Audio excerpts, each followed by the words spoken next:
Right, let's get things moving. We've got a fresh dungeon to start exploring. I certainly hope it's going to be less of a pain than the acid one. At the very least, the red and brown color combination is less of a strain on my eyes than the varying shades of green.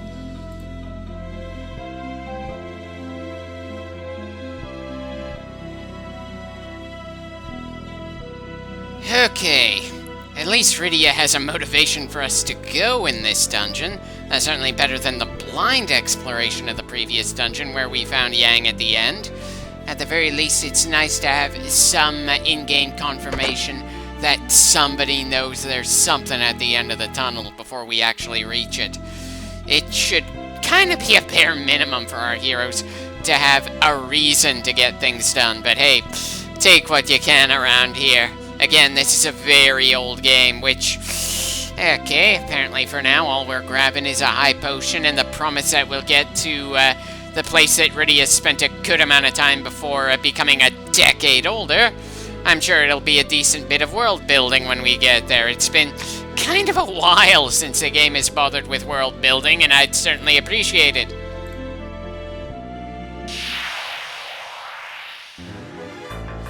I'm sorry to say that the enemy summoner is a lot more ugly than Rydia is. Bloody hell, considering Rydia's hometown was torched because the bad guys didn't want to contend against any summoners, it's a bit awkward that we're fighting against someone that's called a summoner. And that said hostile is a recurring random encounter, despite having a title that should imply he's more important than just another random critter.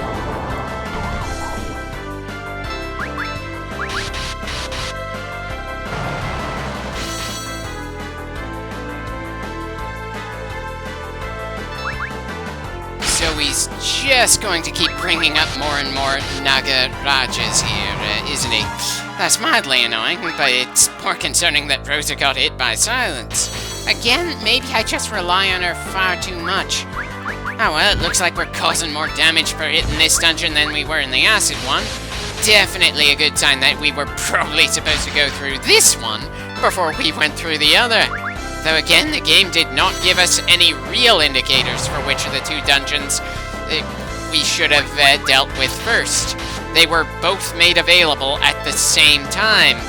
Add in the fact that green is typically used as a friendly color, while red is hostile, I assumed the green one might be the easier of the two. Not the best way to make that kind of decision, but hey, work with what you got, and we didn't have much intel at the start.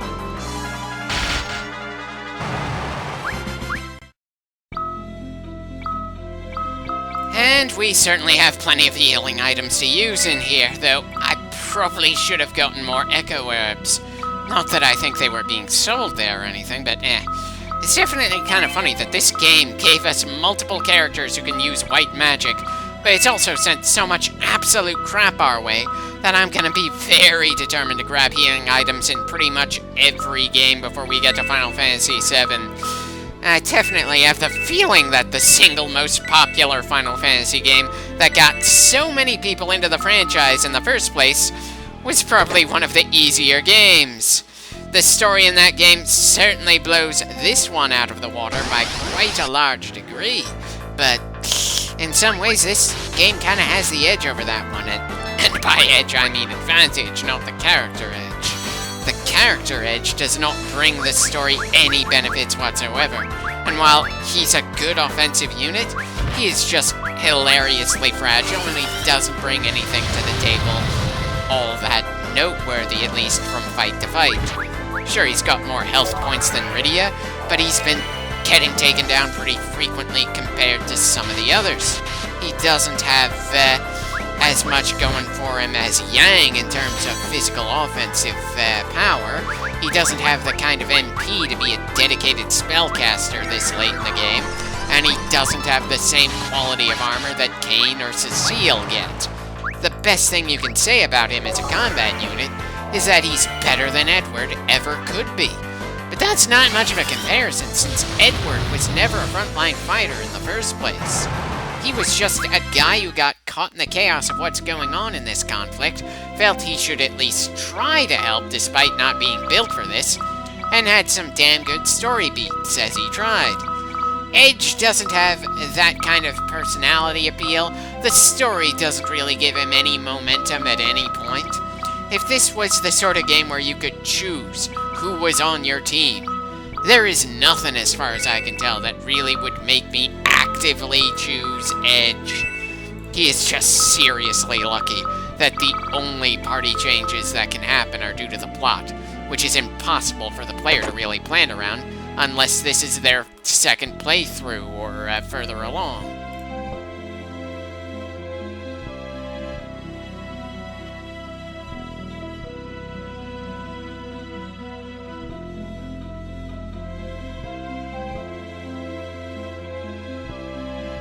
Yeah, definitely liking the color palettes for this area a lot more than the Acid Cave. I wouldn't say this dungeon is outright pretty or memorable looking, but hey, improvement is improvement.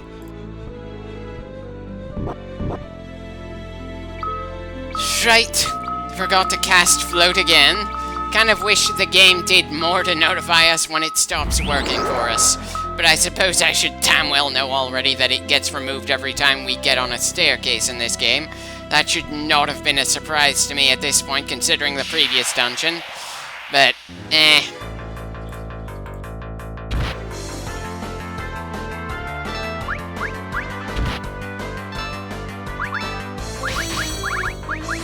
should I even be slightly surprised that Rydia was taken down before we could even swap rows?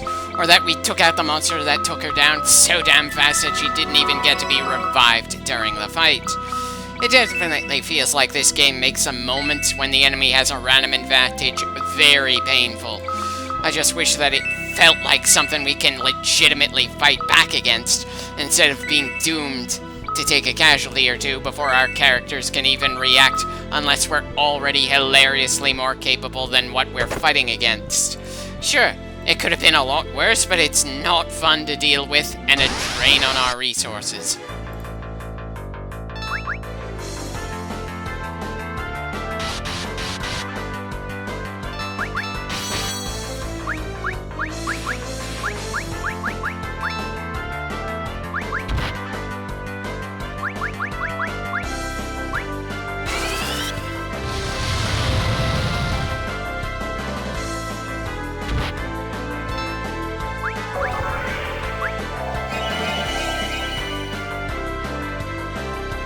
Okay, Kira did less healing than I expected for Cecile, but to be fair, we didn't know he'd take a hit like that when I told Rosa to heal. Bit funny that an enemy this late in the game can't notice that we're not even touching the ground. I'm sure that Earthquake might have been able to do quite a bit of damage if we were actually capable of being armed by it.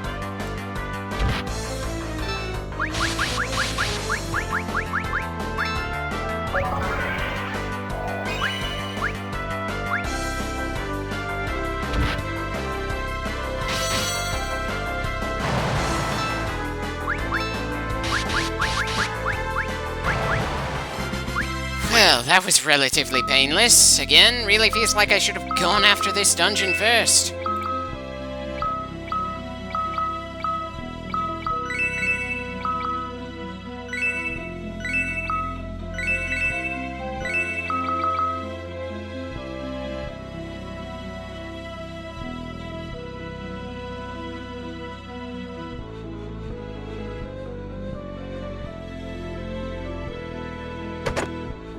Part of me really wants to make a joke about someone leaving a random cottage just laying around in the middle of a lake of lava. The other has the distinct feeling that cottage isn't the right word to use for an easily bought item we can buy in bulk to set up for a single night's rest. Granted, tent was probably the best word to use, and it's already something we can use to do approximately the same thing, just less effectively than a cottage.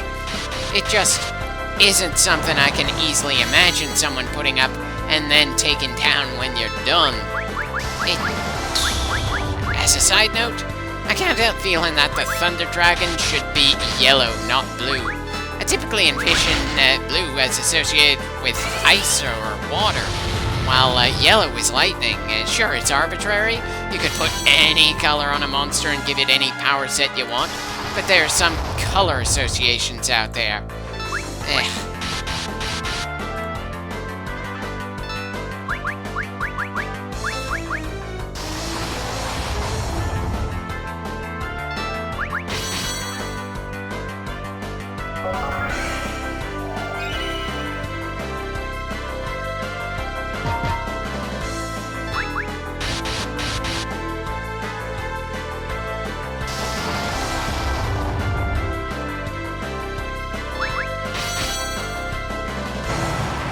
Well, that dragon was certainly pretty inaccurate. The only thing that made it especially dangerous was its durability and the fact that it resists magic quite a bit. It's not all that much of an issue, since generally speaking, I prefer to deal with our enemies physically rather than throwing spells at them. Which of course makes things rather funny, since the game gives us so many magic users over the course of the story. It's also funny since I've been trying to give Rydia more of a chance to shine in regular fights out here, since she's got so much MP at this point in the game that she's meant to be a magical class cannon, so may as well use the cannon at least a bit. Right, next batch of arrows to start shooting until we completely exhaust them. Sure, we have a lot of arrows in our bag, but we get into an obscene number of fights. Fights where, this far in the game, it's not like the average enemy is going to go down in a single shot.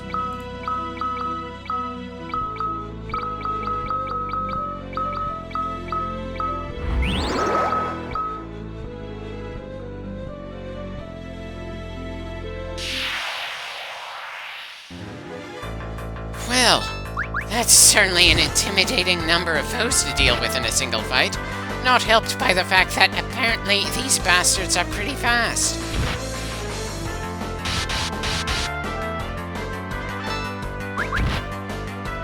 Good God, they just do not like Rydia in this clip. I know she doesn't have all that much story impact after her return. She's just another member of the party in a story that doesn't have all that much of a character focus. Still, she's definitely the most likable character in the game.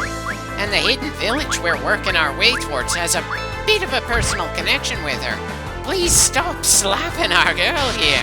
Well, I suppose it's better they try to knock out our black mage and summoner than taking out our white mage and archer.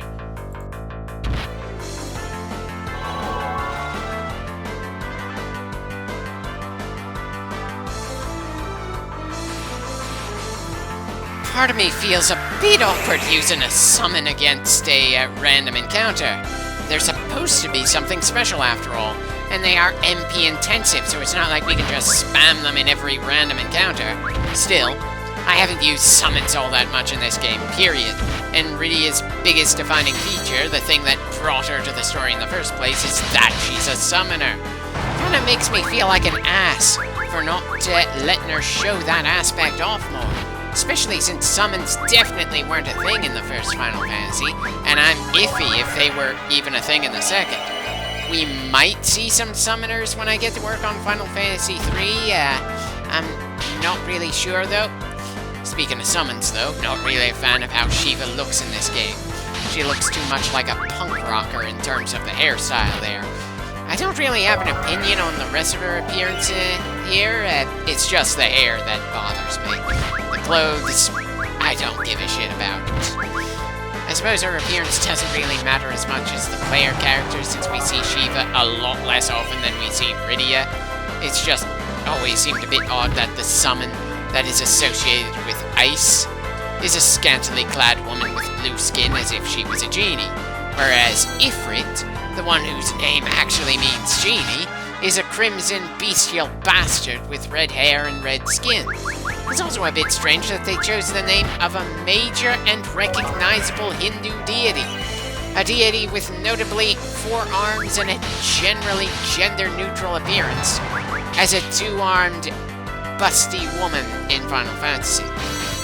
It kind of made me confused as a kid, until I just went, there can be multiple people named John, so it's not that big of a deal that there are multiple people called Shiva.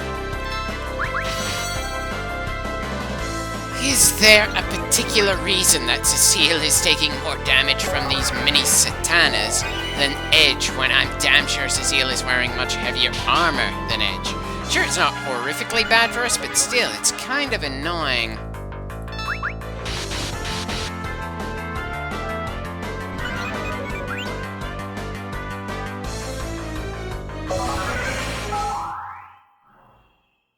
The hell? Oh, you son of a bitch, Cecile. You just denied us any possible reward for that fight after all that effort. Ah, well, I suppose it's better he just teleported us out of that fight rather than teleporting us all the way to the start of the dungeon or even outside of it. That would have been a lot more frustrating.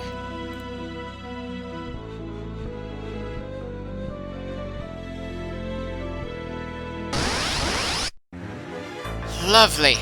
A back attack from another group that we have no experience against down here.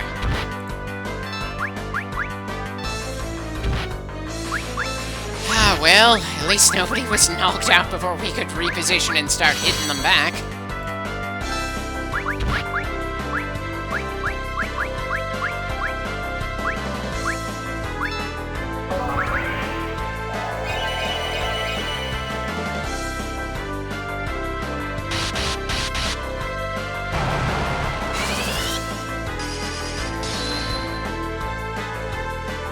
Starting to get the feeling that I just shouldn't bother with Rydia sending out spells since she's just not keeping up with Cecile and Edge in terms of damage even when she's pouring NP into the fights.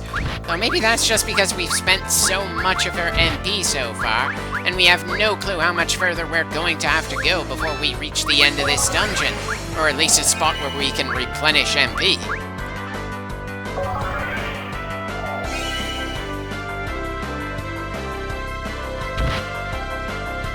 At least Cecile didn't do anything especially annoying this time when he was confused, but that's 2 fights in a row that's happened to him.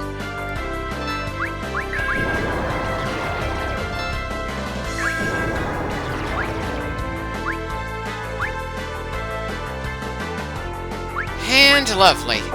Now Rosa is the only one who's able to move at the moment.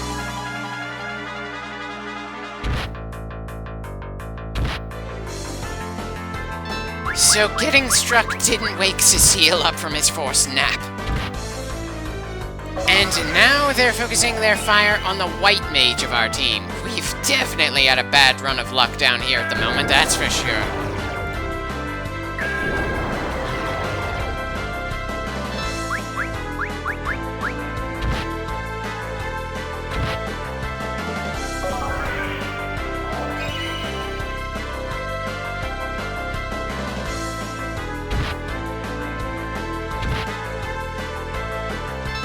While the fights are less brutal than the Green Dungeon, it's still quite a few steps up from the fights we'd ever get just wandering around outside.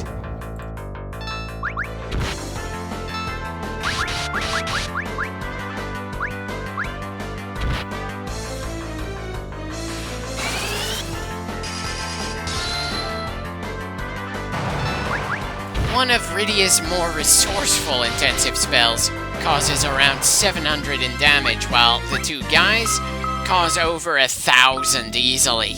Anyone else getting the sense that she's being left behind, at least in terms of usability? Not that I've ever really used her to her full potential in any portion of the game, but hey.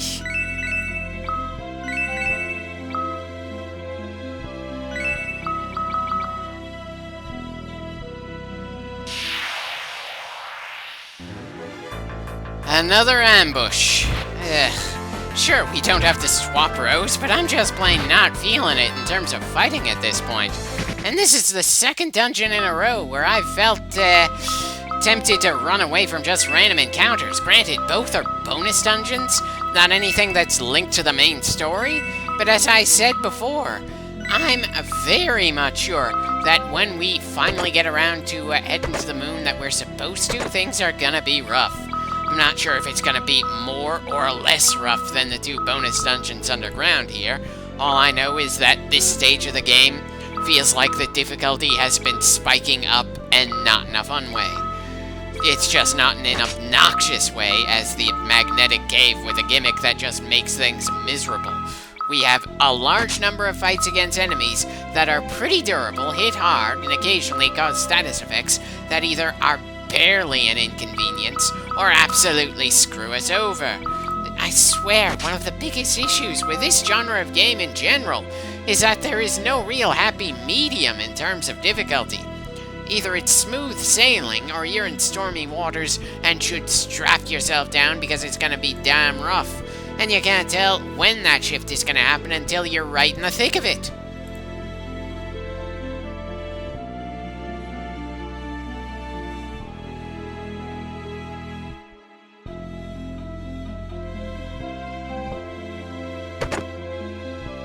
I know that mechanically speaking that the bestiary is used like the spell Libra to figure out the enemy's weaknesses and all that, but I just never feel tempted to do any kind of investigation of the enemies we run into in this game, or really most role-player games. Unless we run into a very specific amount of trouble, I just stick with dealing with them blind and occasionally just guessing what their weaknesses might be. I only ever seem to get especially cautious and analyze my enemies in some of the Shin Megami Tensei games, because those will punish you hard.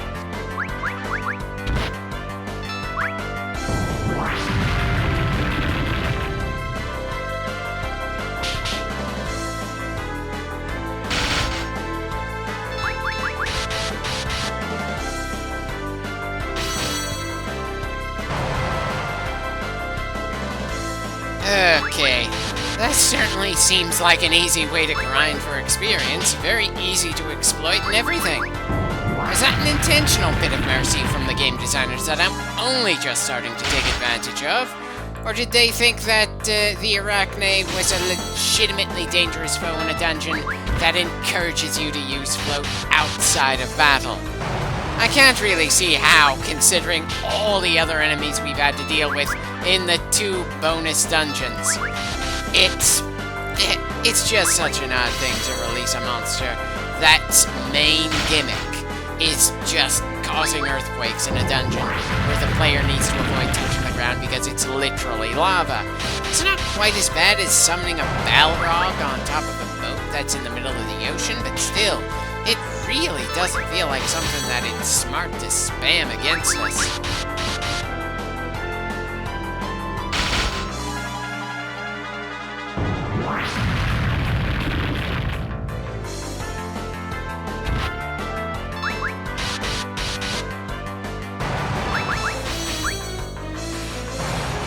And that's the end of that fight. I doubt that makes up for all the fights that we've run away from in this clip and the previous one. Still, it's definitely appreciated.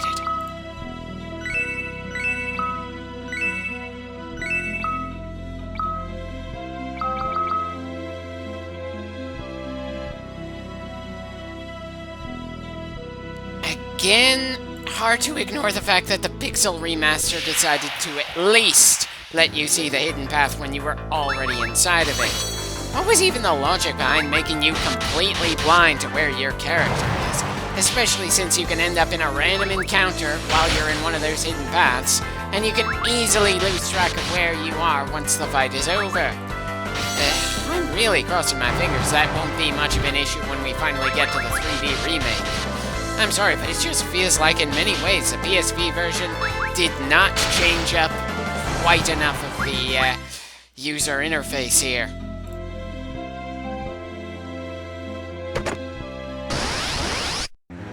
Well, it's certainly been a while since we've had enemies just popping out of a box we just opened. Hell, I can't even remember the last time that happened in this game, but then it's been an absurdly long Let's Play at this point, and we've still got plenty of footage to work our way through.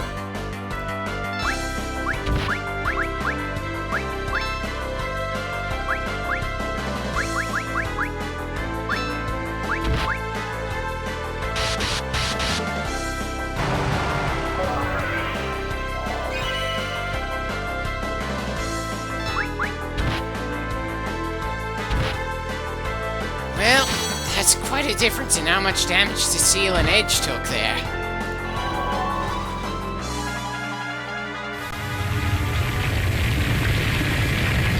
Whew, it's definitely been a while since we've seen Titan. Not really much to say about him in terms of appearance. It's hard to get wrong a big muscle guy who breaks the ground. Hell, I can't think of a single appearance of his in the franchise where I go, that doesn't quite look right, I do not like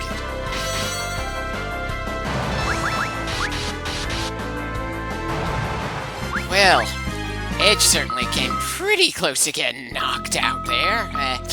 Thankfully, we took out those knights in a hurry, but it just feels far too random how much damage we might take in a given fight.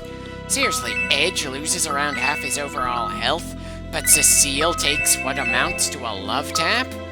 It doesn't have anything to do with Cecile having better armor. We've seen him take some pretty brutal hits in this same damn dungeon from physical attacks. It just feels like the invisible dice have some wide range of results.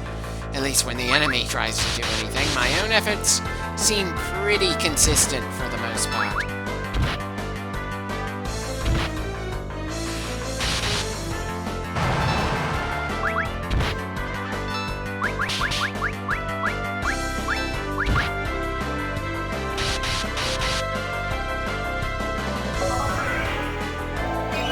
Part of me feels like Rosa should have fired some arrows there instead of healing us. The other is looking at just how trained our MP is getting this far in. Good God. This place definitely feels larger than the Green Cave, and it looks like I'm gonna have to give this clip an abrupt ending. There's no way I'm stuffing the entire bit of raw footage into a single clip, not when even the shorter fights take several turns.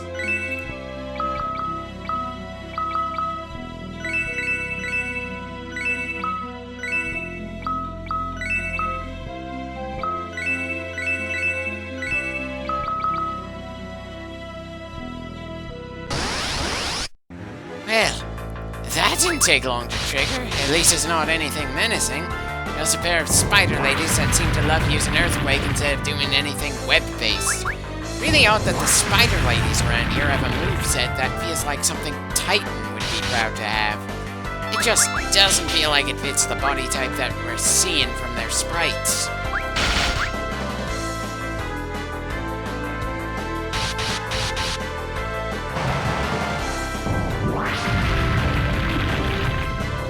I know the spiders can throw regular attacks. It's not like Earthquake, it's the only thing they know, so just what is going on with the game's AI when it comes to, their attack decisions here?